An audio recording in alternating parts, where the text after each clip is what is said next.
With the release of James Gunn's DCU Superman coming just next week, we've been going back and talking about all the previous Superman films. We just finished covering Christopher Reeve's run in The Cape. Now we're moving on to Brandon Routh's one and done in The Cape. But we're not leaving Reeve's world. Hi, my name's Zach, and today we are talking about Superman Returns.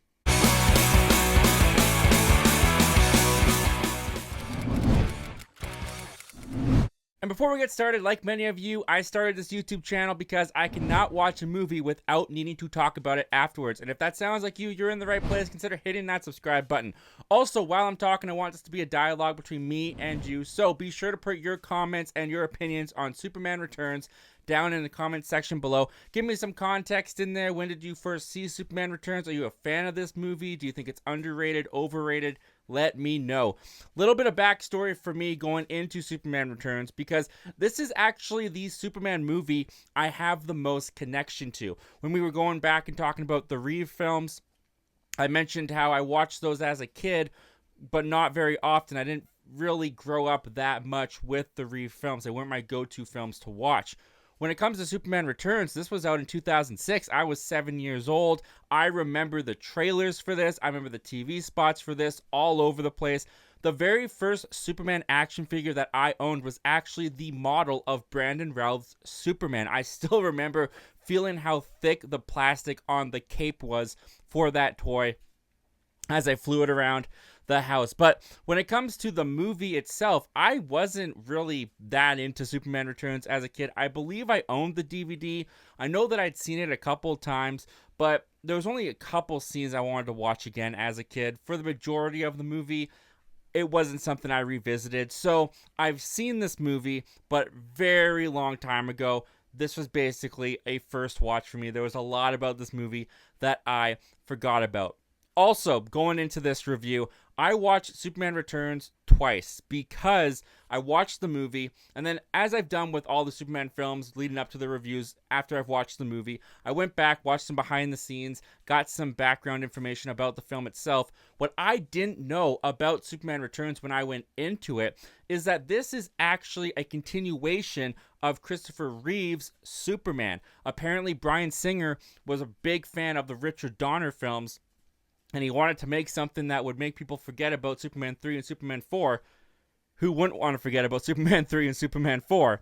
So he went to Richard Donner. He pitched him this idea of continuing the story from Superman 2 with new actors and in this new rebooted, sequelized franchise. So he got the go-ahead with Richard Donner. Warner Brothers liked the pitch. Thus, we go with Superman Returns. So this is actually a sequel to Christopher Reeve's Superman 2. So I watched the film again with the lens of watching it as a sequel to Superman 2. And it brought up some mixed feelings within me when it came to watching this film. But while we get into all of that, let's talk about what worked about Superman Returns. And I think the big thing to kind of talk about with Superman Returns is this is 20 years after Quest for Peace. There's a large gap of time where people did not have a Superman film, and this was a return to the big screen for the character and in a modernized time. So the visual effects in this, the action sequences in this, they look great. Even for 2006, there's a lot of really impressive visuals in this film. The sequence where Superman rescues the airplane as it's crashing and falling from the sky, that sequence today holds up incredibly well. I was riveted watching it. I felt the heroic of Superman come through in the sequence. It was a really great scene to go back and rewatch. Likewise, there's a lot of sequences in here where Superman is just being heroic in the city of Metropolis. Near the end of the film, there's some great moments where Superman just kind of goes around and saves people as this catastrophe is happening in Metropolis because of Lex Luthor's scheme going on in the film. And it was just so refreshing to kind of see a very helpful, heroic Superman just saving the day for ordinary people. Talking about our Superman here, Brandon Routh taking over from Christopher Reeve. I think he does a pretty decent job. There's definitely a lot of emulation that he's trying to do to Reeve's Superman. In fact, Bryan Singer told him to play it as Christopher Reeve's Superman, kind of to do an imitation of Christopher Reeve. So when you're watching the film, he's supposed to be Christopher Reeve's Superman, and he's got the mannerisms down. He's got the same kind of charm going that Christopher Reeve had in his films. I hope this experience hasn't put any of you off flying. Statistically speaking, it's still the safest way to travel. He's definitely got the look of Christopher Reeve. In fact, it was Reeve's wife who thought that his resemblance to her husband was so eerie that helped Brandon Routh to get the job in this film. And really, the cast across the board in this film, I think, do a pretty good job. Kevin Spacey, we're really separating the art from the artist here, but he's really entertaining and fun as Lex Luthor in this film. He definitely plays a more psychopathic side to Lex Luthor, where Gene Hackman had some levity and humor in his performance in the character. You don't get much levity or humor in the Kevin Spacey version of Lex Luthor, but he does come across as intimidating. He does replace Gene Hackman fairly well in the role. A couple more people to note here. Kate Bosworth as Lois Lane. I thought that she was pretty good. I thought she brought the feisty spirit of a Margot Kidder to this film and to the character. James Marsden's in here playing her fiance. I think they all play off well against each other. The love triangle that's kind of going on between Superman and James Marsden and Lois Lane in this film, I think they depict that pretty well. The movie's also pretty beautiful to look at. I think the cinematography in this is great. There's a lot of really visually stunning shots. There's a moment where Superman is injured by kryptonite. He has to fly up to the sun to heal himself. It's a gorgeous scene, and the way that it's shot and executed is just breathtaking. Because they're upgraded from what they could do from Reeve's time, there's excitement to the flying sequences. There's a lot of dynamic to them. So I think everything on the technical point of Superman Returns looks great, works really well. It's a very nice film to look at. The story going on in Superman Returns, though, is so filled with drama, and it plays more like a drama than an action superhero flick, that it's kind of an unconventional comic book film, even for the time that it was released. So let's move on to what didn't work for me in Superman Returns. And I'm going to tackle this section with two different points of my brain. I'm going to focus on it as a standalone movie.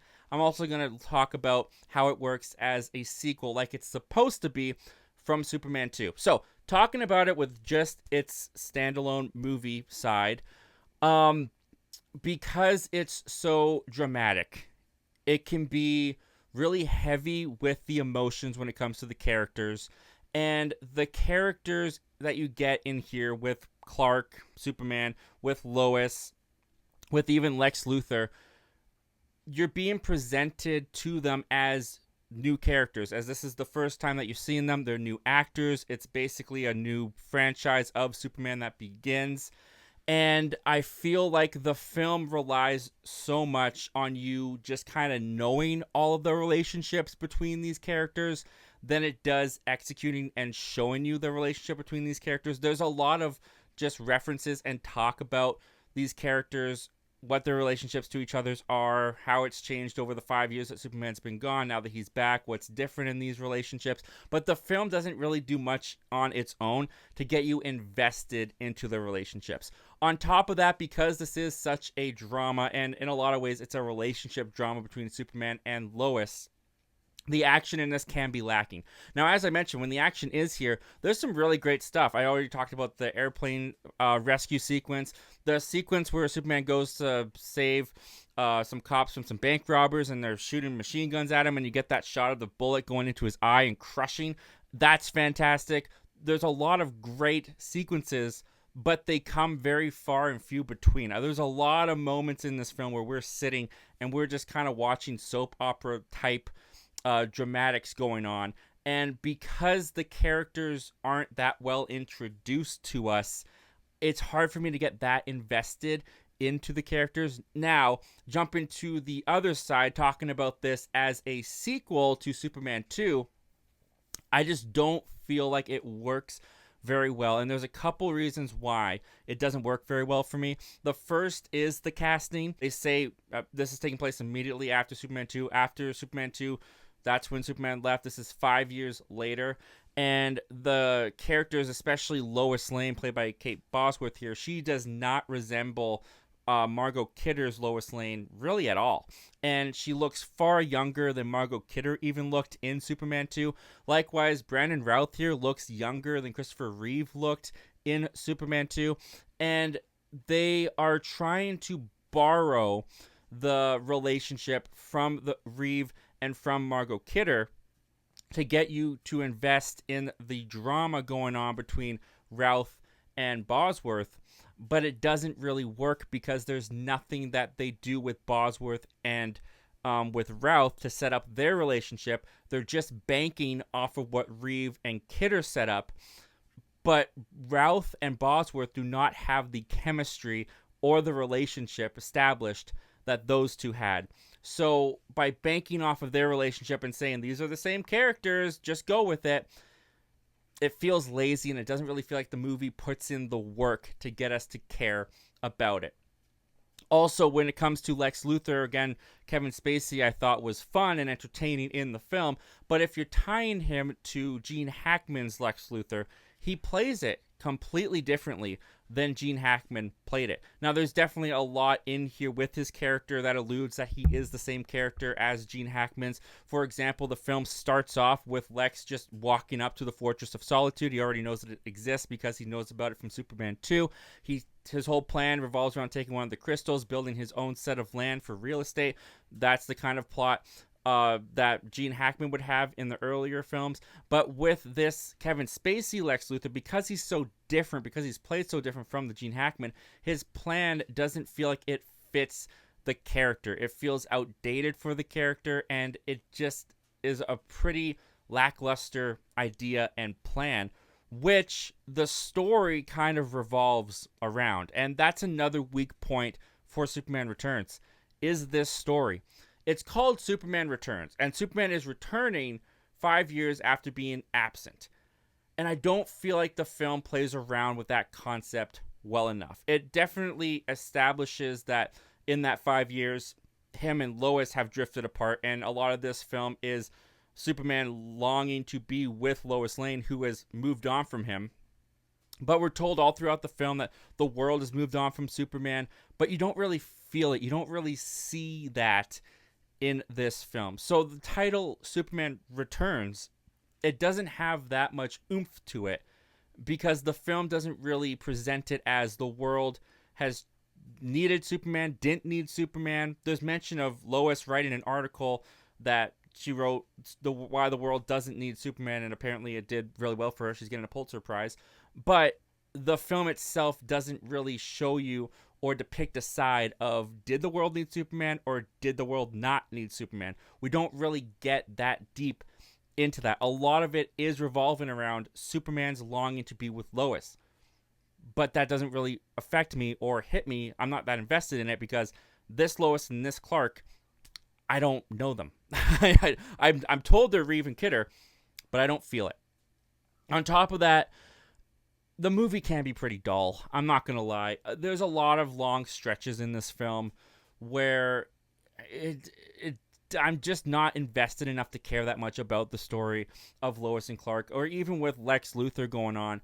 It feels like a movie that you should have seen something else before this movie to get what's going on in this movie, which again is supposed to be Reeve's world. It's supposed to be Reeve, a continuation from Reeve's Superman and Superman 2. But even with that, the world in here is completely designed differently than the world of Superman 1 and Superman 2. Superman 1 and Superman 2, taking place in the late 70s and early 80s, they just kind of felt like they were shooting in New York City from the 70s and 80s. But they've given a whole new production design to this film where it feels more Silver Age comic booky. It feels like a 1940s mixed with a futuristic type world. It doesn't feel like a grounded world that's like our world, like Reeves's film does, and because it feels so drastically different in the art department wise, it also has that disconnect from being part of Reeves' world for me. And I'm talking a lot about how this is disconnected for me from the Reeve films. And I didn't feel that much when I watched it the first time, because when I was watching it the first time, I thought, you know, the performances were good. I like Routh in the role, though I didn't feel that he was nearly as good as Reeves was. And that didn't bother me until I watched it a second time and realized I was supposed to see him as the same character as Reeves. Because even his Clark Kent, he doesn't play up the clumsy, bumbling side all that much. Like, he's got mannerisms down. He's shy. He kind of keeps to himself. But, you know, Reeves had that comedic timing just down pat. And Routh doesn't really seem to even attempt doing anything like that. So his Clark even feels different from Reeves' Clark. Again, on its own, I think he's a perfectly good Clark Kent. I think he's a perfectly good Superman. I enjoyed his performance. It just doesn't feel like Reeves' character. And because it's supposed to, I feel like that's a failure on the film's point. And it is a Superman film that I will admit, at 2.5 hours, it drags quite a bit. And because there's a lack of action, because there is this dramatized relationship story going on that I'm not invested in all that much, it can be a little bit of a struggle to sit down and just watch this movie play out. Even though it's well directed, even though it's well designed, even though I enjoyed the action sequences when they appeared, I think the big failure of this film was making it connected to the Reeves story. If they had just made this its own new thing, if they had introduced us to a new Lois, if they had introduced us to Kevin Spacey's Lex Luthor, established Routh as a Superman, and then did the sequel as Superman Returns as this film, I feel like this film would be a lot stronger for me to rewatch and to revisit, and I would feel more invested in the story. But because they decided that they were going to skip telling their story and just bank off of Reeves's Superman to get to this story, I feel like that was a big major mistake that Bryan Singer made and everyone involved with this movie putting it together made.